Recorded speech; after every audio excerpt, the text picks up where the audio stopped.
10 ನಿಮಿಷ ಫ್ರೀ ಮಾಡಿಕೊಂಡು ಈ ಚಟ್ನಿನ ಮಾಡಿ ಇಟ್ಕೊಂಡ್ಬಿಟ್ರೆ ಒಂದು ವಾರವರೆಗೂ ಸ್ಟೋರ್ ಮಾಡಿ ಇಟ್ಕೊಳ್ಬೋದು. ಬಿಸಿ ಬಿಸಿಯಾಗಿರುವಂತಹ ಅನ್ನದ ಜೊತೆಗೆ ಸ್ವಲ್ಪ ತುಪ್ಪ ಹಾಗೆಯೇ ಈ ಚಟ್ನಿನ ಹಾಕ್ಕೊಂಡು ತಿಂತಾ ಇದ್ದರೆ ತುಂಬಾ ರುಚಿಯಾಗಿರುತ್ತೆ ಅಂತಲೇ ಹೇಳ್ಬೋದು.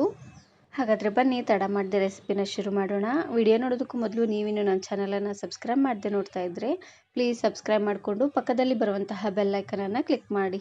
ಈ ಚಟ್ನಿನ ಮಾಡಲಿಕ್ಕೆ ಮೊದಲು ನಾನಿಲ್ಲಿ ಒಂದು ಪ್ಯಾನ್ಗೆ ಸ್ವಲ್ಪ ಎಣ್ಣೆನ ಹಾಕ್ಕೊಳ್ತಾ ಇದ್ದೀನಿ. ಒಂದು 2-3 ಚಮಚ ಆಗುವಷ್ಟು ಎಣ್ಣೆನ ಹಾಕ್ಕೊಂಡ್ರೆ ಸಾಕಾಗುತ್ತೆ. ಯಾಕಂದರೆ ಎಲ್ಲ ಪದಾರ್ಥಗಳನ್ನು ಚೆನ್ನಾಗಿ ಎಣ್ಣೆಲೆ ಹುರ್ಕೊಳ್ಬೇಕು ನೋಡಿ. ಹಾಗಾಗಿ ಎಣ್ಣೆ ಸ್ವಲ್ಪ ಕಾದ್ಮೇಲೆ ಇವಾಗ ನಾನಿಲ್ಲಿ 2 ಗಡ್ಡೆ ಆಗುವಷ್ಟು ಬೆಳ್ಳುಳ್ಳಿನ ಹಾಕ್ಕೊಳ್ತಾ ಇದ್ದೀನಿ. ನಾಟಿ ಬೆಳ್ಳುಳ್ಳಿನಾದರೂ ಹಾಕ್ಕೊಳ್ಬೋದು, ಇಲ್ಲಾಂದರೆ ಜವಾರಿ ಬೆಳ್ಳುಳ್ಳಿ ಇದ್ದರೆ ಅದನ್ನಾದರೂ ನೀವಿಲ್ಲಿ ಹಾಕ್ಕೊಳ್ಬೋದು. ನಾನಿಲ್ಲಿ ನಾಟಿ ಬೆಳ್ಳುಳ್ಳಿನ ಹಾಕ್ಕೊಳ್ತಾ ಇದ್ದೀನಿ. ಇದರ ಜೊತೆಗೆ 2 ಗರಿ ಆಗುವಷ್ಟು ಕರಿಬೇವು ಸೊಪ್ಪು, ಹಾಗೆಯೇ 2 ಸ್ಪೂನ್ ಆಗುವಷ್ಟು ಕಡಲೆಬೇಳೆನ ಹಾಕ್ಕೊಳ್ತಾ ಇದ್ದೀನಿ. ಚಿಕ್ಕ ಸ್ಪೂನಲ್ಲಿ 2 ಸ್ಪೂನ್ ಆಗುವಷ್ಟು ಹಾಕ್ಕೊಂಡ್ರೆ ಸಾಕಾಗುತ್ತೆ. ಹಾಗೆಯೇ ಇದ್ರ ಜೊತೆಗೆ ನಾನಿಲ್ಲಿ 2 ಸ್ಪೂನ್ ಆಗುವಷ್ಟು ಉದ್ದಿನ ಕಾಳನ್ನು ಹಾಕ್ಕೊಳ್ತಾ ಇದ್ದೀನಿ. ಉದ್ದಿನ ಕಾಳಾದರೂ ಹಾಕ್ಕೊಳ್ಬೋದು, ಇಲ್ಲಾಂದರೆ ಉದ್ದಿನ ಬೇಳೆ ಇದ್ದರೆ ಅದನ್ನಾದರೂ ನೀವಿಲ್ಲಿ ಹಾಕ್ಕೊಳ್ಬೋದು. ಎರಡನ್ನೂ ಕರೆಕ್ಟಾಗಿ ಸಮ ಪ್ರಮಾಣದಲ್ಲೇ ಹಾಕ್ಕೊಳ್ಳಿ, ಉದ್ದಿನ ಬೇಳೆ ಹಾಗೆಯೇ ಕಡಲೆಬೇಳೆ.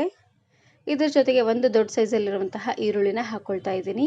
ನಿಮ್ಮ ಮನೆಯಲ್ಲಿ ಸಾಂಬಾರು ಈರುಳ್ಳಿ ಇದ್ದರೆ ಅದನ್ನಾದರೂ ನೀವಿಲ್ಲಿ ಹಾಕ್ಕೊಳ್ಬೋದು. ನಾನಿಲ್ಲಿ ದೊಡ್ಡ ಸೈಜಲ್ಲೇ ಇರುವಂತಹ ಒಂದು ಈರುಳ್ಳಿನ ಹಾಕ್ಕೊಳ್ತಾ ಇದ್ದೀನಿ.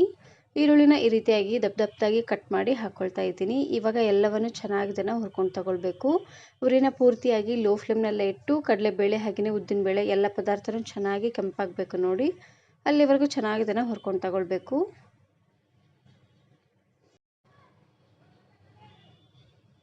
ನೋಡಿ, ಈ ರೀತಿಯಾಗಿ ಎಲ್ಲ ಪದಾರ್ಥನೂ ಸ್ವಲ್ಪ ಕೆಂಪಾಗೋ ರೀತಿಯಾಗಿ ಹುರ್ಕೊಂಡ್ರೆ ಸಾಕಾಗುತ್ತೆ. ಇವಾಗ ನಾನಿಲ್ಲಿ ಇನ್ನೊಂದು ಪ್ಲೇಟಿಗೆ ಎತ್ತಿಟ್ಕೊಳ್ತಾ ಇದ್ದೀನಿ. ಯಾಕಂದರೆ ಇದು ಪೂರ್ತಿಯಾಗಿ ತಣ್ಣಗಾಗಬೇಕು ನೋಡಿ. ಹಾಗಾಗಿ ಎಲ್ಲ ಪದಾರ್ಥನೂ ಪೂರ್ತಿಯಾಗಿ ತಣ್ಣಗಾದ್ಮೇಲೆ ಗ್ರೈಂಡ್ ಮಾಡ್ಕೊಳ್ಬೇಕು. ಇವಾಗ ನಾನಿಲ್ಲಿ ಅದೇ ಪ್ಯಾನ್ಗೆ 1 ಕಟ್ ಆಗುವಷ್ಟು ಪುದೀನ ಸೊಪ್ಪನ್ನು ಹಾಕ್ಕೊಳ್ತಾ ಇದ್ದೀನಿ. ಆದಷ್ಟು ಫ್ರೆಶ್ ಆಗಿರುವಂತಹ ಪುದೀನ ಸೊಪ್ಪನ್ನೇ ಬಳಸಿ, ಚೆನ್ನಾಗಿರುತ್ತೆ. ಮೊದಲು ಇದರಲ್ಲಿರುವಂಥ ನೀರೆಲ್ಲ ಪೂರ್ತಿಯಾಗಿ ಹೋಗೋವರೆಗೂ ಹಾಗೆ ಇದನ್ನು ಬಾಡಿಸಿ, ಅದಾದಮೇಲೆ ಸ್ವಲ್ಪ ಎಣ್ಣೆನ ಹಾಕ್ಕೊಂಡು ಚೆನ್ನಾಗಿ ಇದನ್ನು ಹುರ್ಕೊಂಡು ತಗೊಳ್ಬೇಕು. ಇದು ಪೂರ್ತಿಯಾಗಿ ಸಾಫ್ಟ್ ಆಗಬೇಕು ನೋಡಿ. ಅಲ್ಲಿವರೆಗೂ ಉರಿನ ಪೂರ್ತಿಯಾಗಿ ಲೋ ಫ್ಲೇಮ್ನಲ್ಲೇ ಇಟ್ಟು ಫ್ರೈ ಮಾಡ್ಕೊಂಡು ತಗೊಳ್ಳಿ. ಒಂದು ಸಾರ್ತಿ ಈ ಚಟ್ನಿನ ಮಾಡ್ಕೊಳ್ಳಿ, ಸಖತ್ ರುಚಿಯಾಗಿರುತ್ತೆ ಅಂತಲೇ ಹೇಳ್ಬೋದು.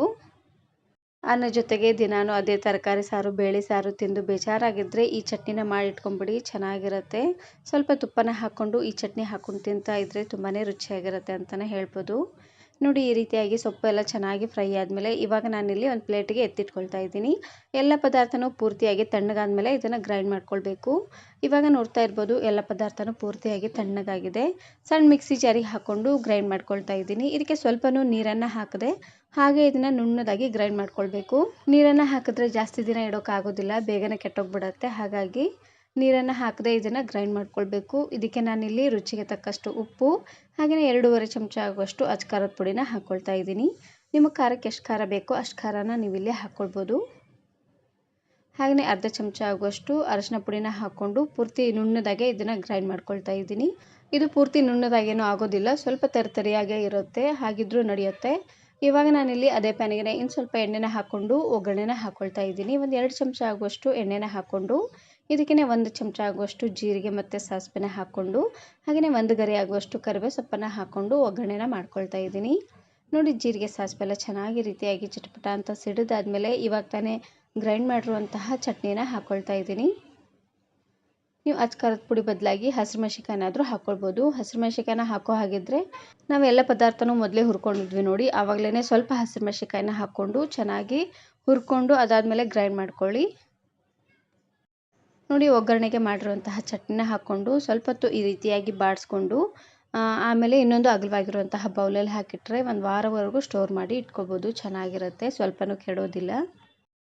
ಹಾಗೆಯೇ ಈ ಚಟ್ನಿನ ನೀವು ಬಿಸಿ ಬಿಸಿಯಾಗಿರುವಂತಹ ಅನ್ನದ ಜೊತೆಗಾದರೂ ಮಾಡ್ಕೋಬೋದು, ಇಲ್ಲಾಂದರೆ ದೋಸೆ ಪಡ್ಡು ಜೊತೆಗೆಲ್ಲ ಸರ್ವ್ ಮಾಡ್ಕೊಳ್ಳಿ, ಸಖತ್ ಟೇಸ್ಟಿಯಾಗಿರುತ್ತೆ. ಈ ವಿಡಿಯೋ ಇಷ್ಟ ಆದರೆ ಈಗಲೇ ಒಂದು ಲೈಕ್ ಬಟನನ್ನು ಕ್ಲಿಕ್ ಮಾಡಿ, ಫ್ರೆಂಡ್ಸ್ ಆ್ಯಂಡ್ ಫ್ಯಾಮಿಲಿ ಜೊತೆಗೆ ಶೇರ್ ಮಾಡಿ. Thanks for watching.